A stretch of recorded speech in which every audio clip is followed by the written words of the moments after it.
Yo, what's up, y'all? It's your girl, Cassie, back again with the tea that's got the entire internet on fire.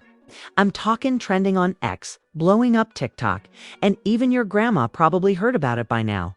Drake, yeah, Aubrey Graham himself has reportedly quit all music. Like, not a taking a break type of thing. I'm talking about done, finished, gone. Like the last verse of God's plan. Then the reason. You might want to sit down for this one. Sources close to the OVO. Camper saying this all started when two of Drake's former ghostwriters, the same ones who've been silent for years, decided to come forward and spill what they're calling the darkest secrets of Drake's career. We're talking about betrayal, shady contracts, emotional manipulation, even rumors about songs we thought were 100% Drizzy, but might not be him at all. Apparently, these ghostwriters didn't just come for the bag, they came for revenge. And when they aired out the details, Drake's world reportedly imploded. His crew's turning on him, his label's panicking, and fans are torn right down the middle.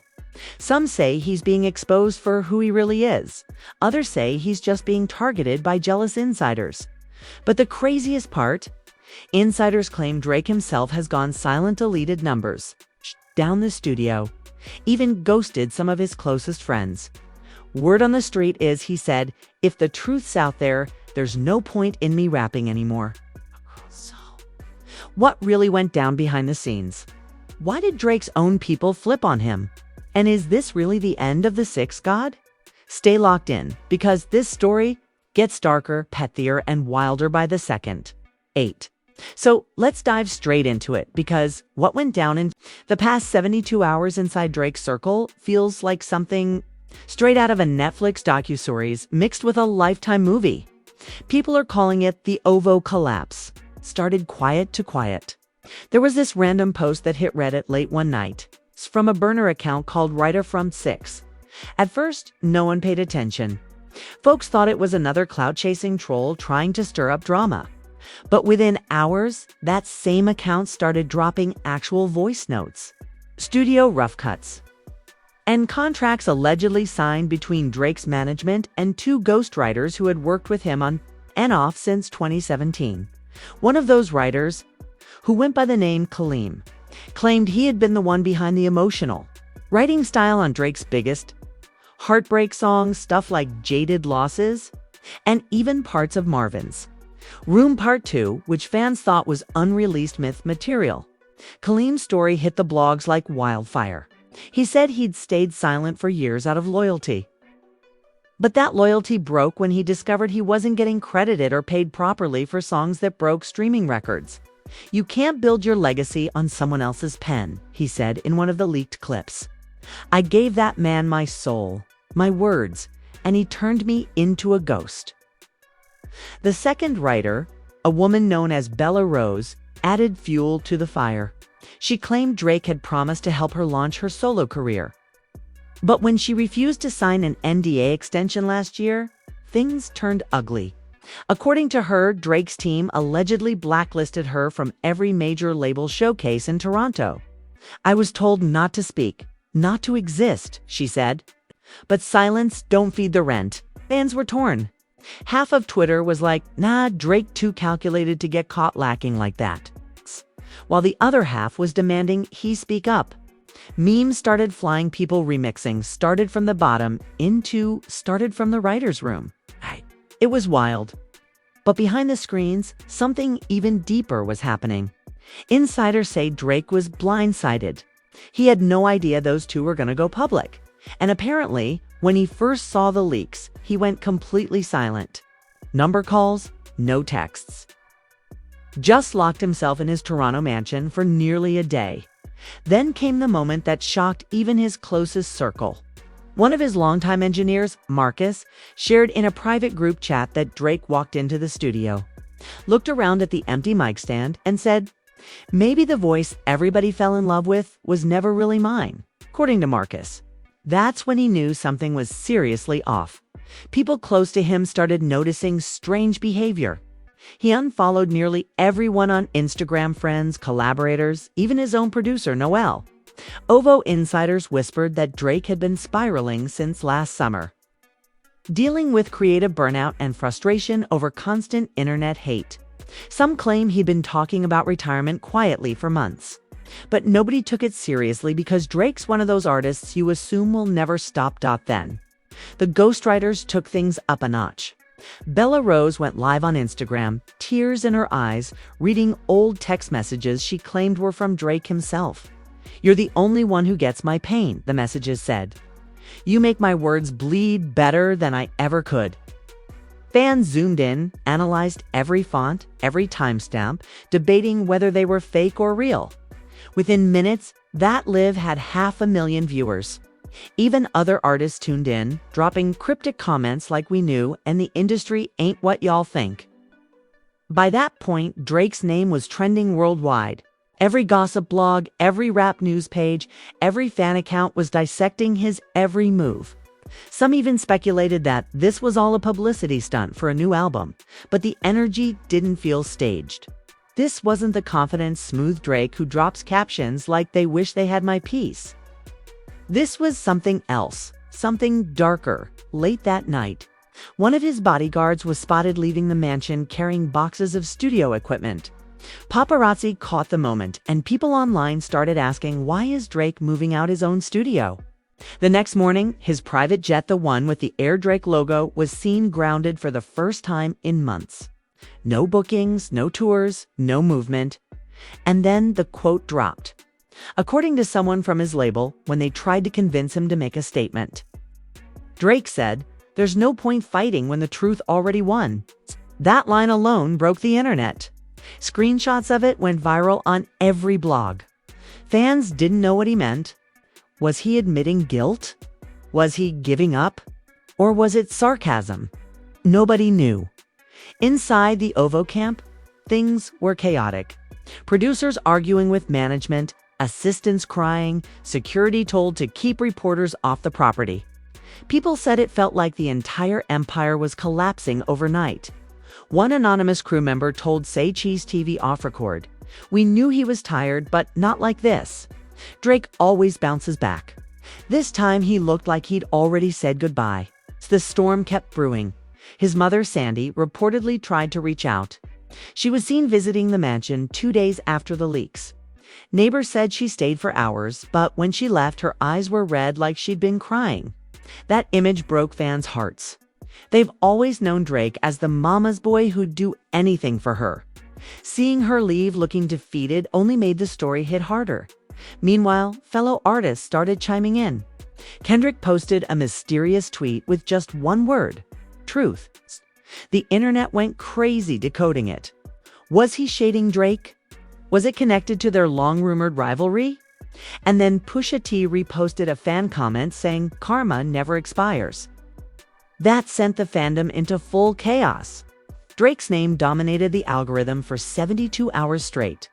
But here's where things got even messier. A third voice appeared, someone claiming to be a ghost coordinator. Basically a middleman between big artists and the writers they hire in secret. This person released emails suggesting that the label knew about the ghostwriting arrangements the whole time and that Drake was under immense pressure to keep producing hit after hit. It wasn't his choice to use writers, the email said. It was survival. It was survival. That revelation changed everything. Suddenly, people weren't just blaming Drake, they were blaming the system. The fans who'd been dragging him online started to switch sides, saying maybe he was just another artist trapped in the industry machine.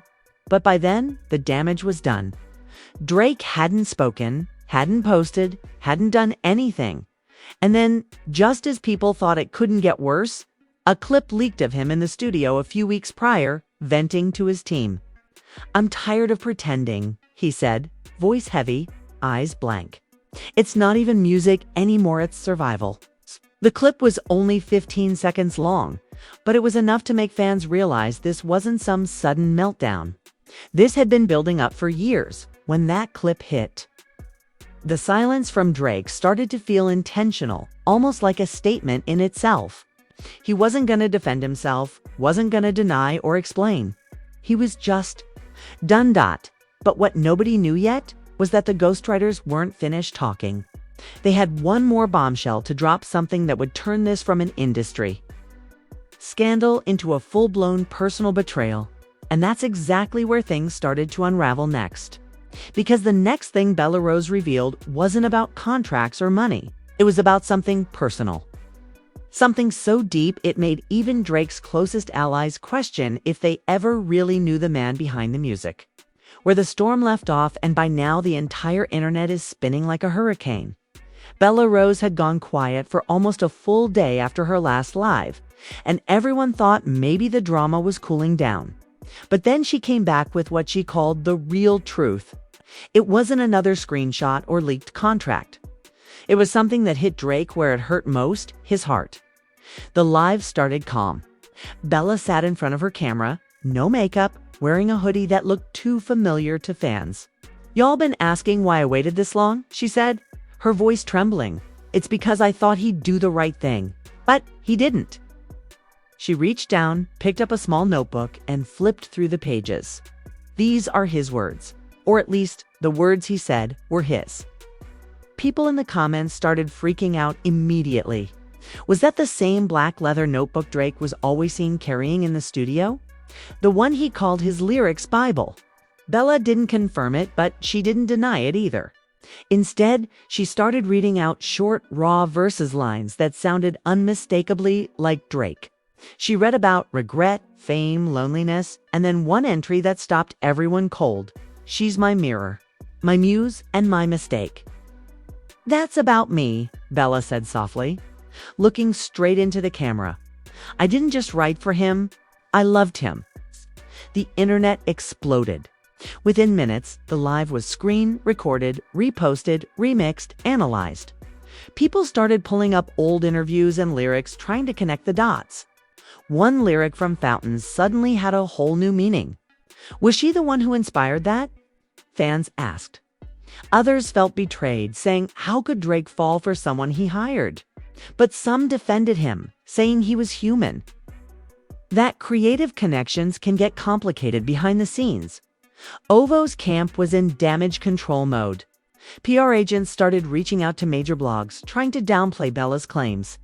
One rep even said the notebook was an artistic prop. But insiders later confirmed that the handwriting matched Drake's own lyric drafts. That was the point of no return. And according to one anonymous producer, that's when Drake finally snapped. He reportedly called a meeting at his Toronto house. No phones, no cameras, just the core OVO team: Noel, Chubbs, Oliver, and Marcus. One of them leaked parts of that meeting's conversation to a reporter. "I built this empire on trust," Drake allegedly said. "Now I can't trust nobody. They got the world questioning my every word. What's left to say when your truth ain't even yours anymore?" The room was silent. Oliver tried to convince him to make a public statement to clear his name, but Drake refused. "Every time I talk, they twist it. Every time I explain, they call it damage control. I'm done talking." Fans didn't know about this meeting yet, but they could sense something shifting. His usual close friends stopped posting about him. No stories, no comments. The silence became its own kind of message. That's when a rumor started spreading that Drake had packed a few bags and flown out to Barbados to clear his head.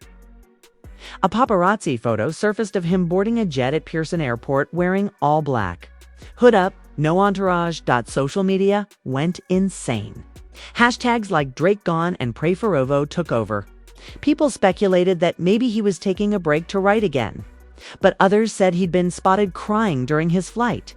Nobody knew what was real anymore.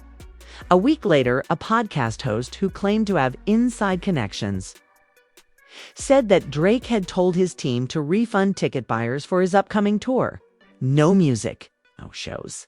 Nothing, he reportedly said. "I'm done feeding a world that eats lies." Meanwhile, Bella started receiving hate and threats online. Fans accused her of destroying a man's career, while others called her brave for exposing the machine. She responded by posting a long note saying, "You can't destroy what was already breaking." She claimed she wasn't after fame or revenge, that she just wanted her truth to exist beside his. Then came another shocking twist.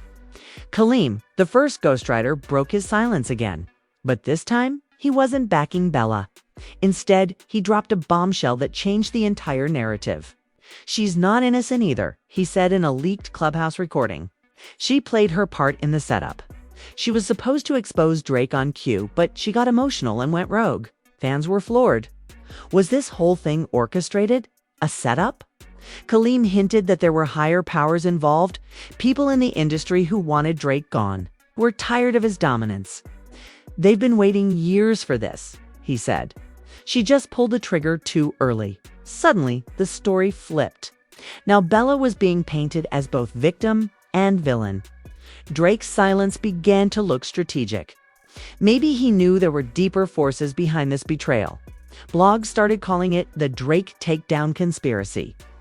Amid all this chaos, Drake's father, Dennis Graham, posted a cryptic message on Facebook: "When your gift becomes your curse, step away before it kills you."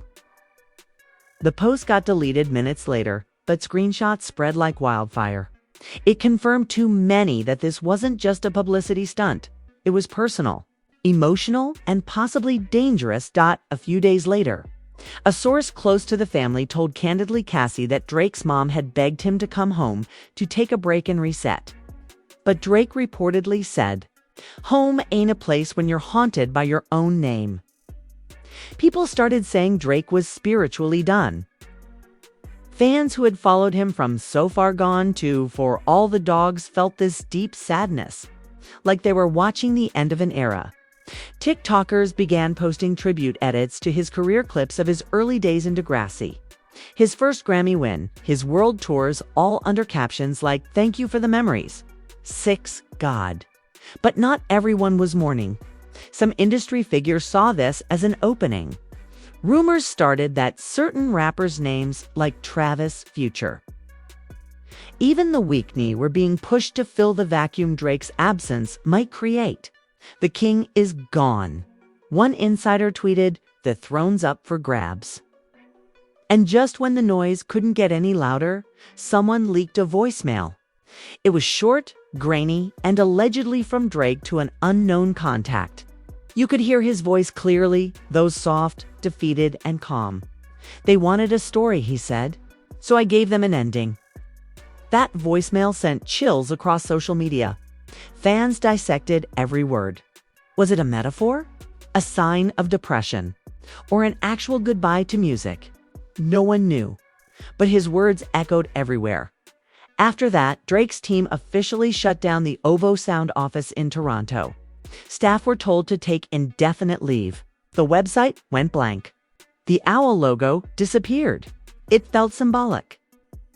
Like the empire he built was quietly being erased, piece by piece. The question now wasn't whether Drake was guilty, was whether he'd ever come back. But little did anyone know, secret conversation was already unfolding behind closed doors between Drake and Kaleem, the man who started it all. The story picks up deep in the middle of the storm. And by now, it feels like the world is watching a man unravel in real time. Blogs, podcasts, even mainstream outlets are covering it like it's breaking news. But somewhere in the shadows of all that noise, Drake was quietly setting up a private meeting with Kaleem, the same man who'd lit the match that burned everything down.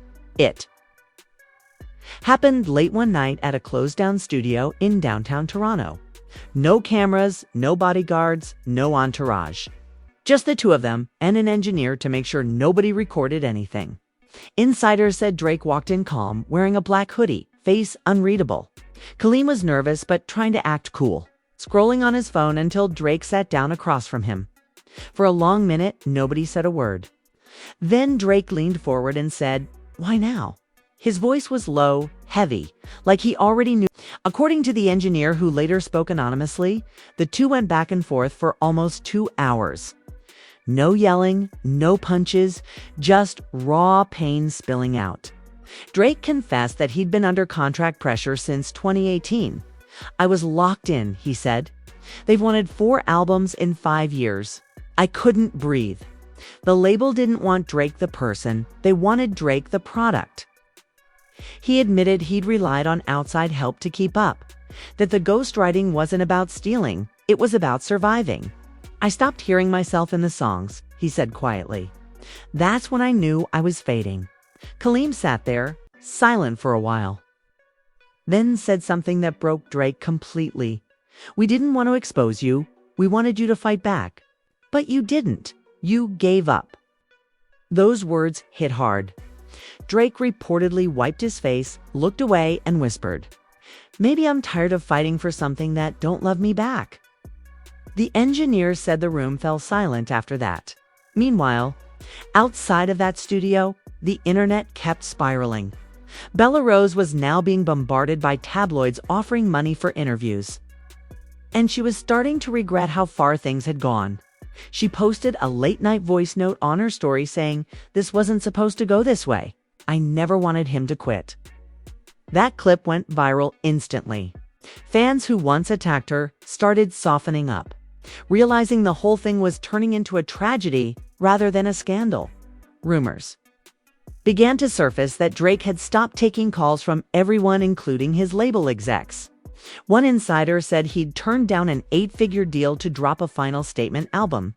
They offered him the biggest bag of his life, the insider said, and he just said no. He said he didn't want to rap about lies anymore. That news sent chills across the industry. People started realizing this wasn't just a meltdown. It was a man walking away from the machine that made him a legend. Fans who'd mocked him began posting apologies, tagging him in emotional tributes, writing messages like, "We just wanted your peace, not your pain." Around this time, a new leak surfaced, this time from inside the label. It was an internal memo with a chilling line. "Project Drizzy is terminated until further notice." Nobody knew what Project Drizzy meant exactly, but many assumed it was the code name for his next album. The fact that the label used the word terminated instead of paused made people realize it was serious. Back in Toronto, Kaleem and Drake's meeting had ended with something unexpected. Before leaving, Kaleem reached into his bag and slid a small USB drive across the table. "That's everything I ever wrote for you," he said. "You can keep it or delete it. I don't want your ghost anymore." Drake didn't even touch it at first. He just stared at it for a long time, then said, "Maybe you should take it back. Those words sound more like me than I ever did." Kaleem left, but that night changed something in Drake. People close to him said he spent the next few days completely offline, not even looking at his phone. He reportedly spent hours sitting by the piano, writing not for an album, not for money, just writing for himself. One close friend said, "He wasn't writing bars, he was writing letters." Meanwhile, Bella Rose started receiving calls from Drake's team. Not lawyers, not threats, just an olive branch. According to her, one of his reps told her that Drake wanted to talk privately. She didn't know whether to believe it, but she agreed. That meeting would later become the emotional turning point of the entire saga.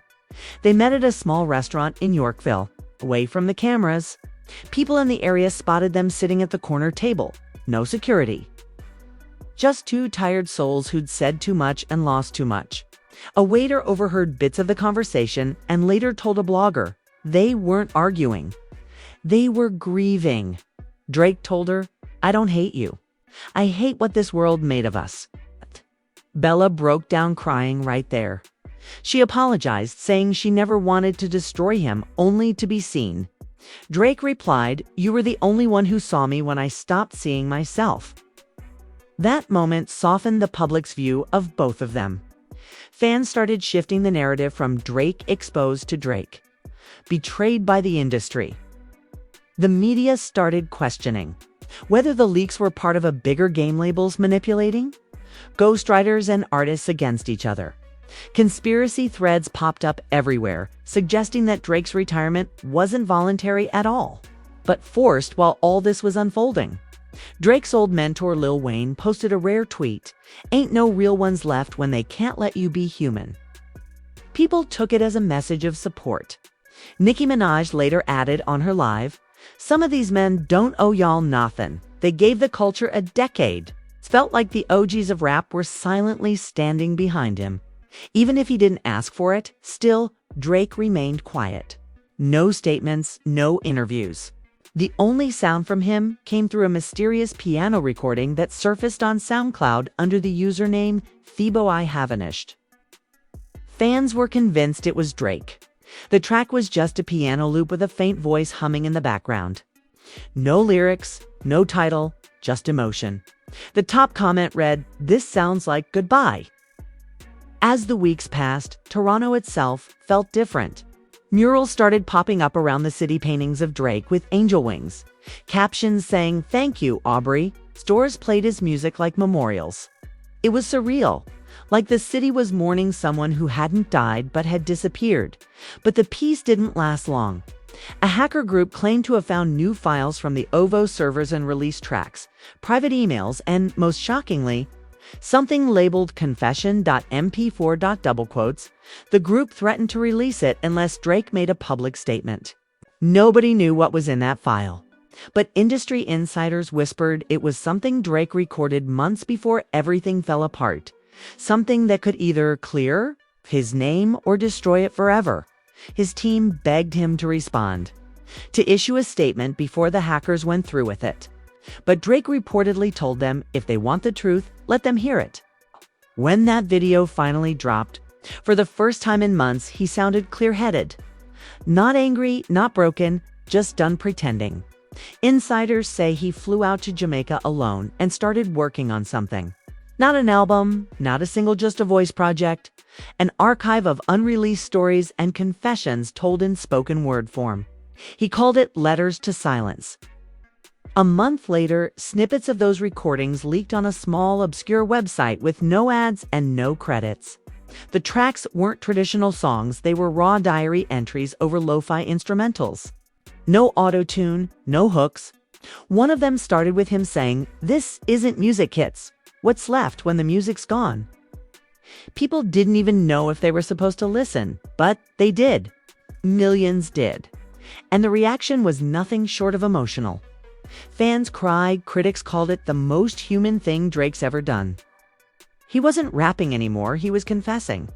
But while this underground project was gaining traction, the labels started panicking.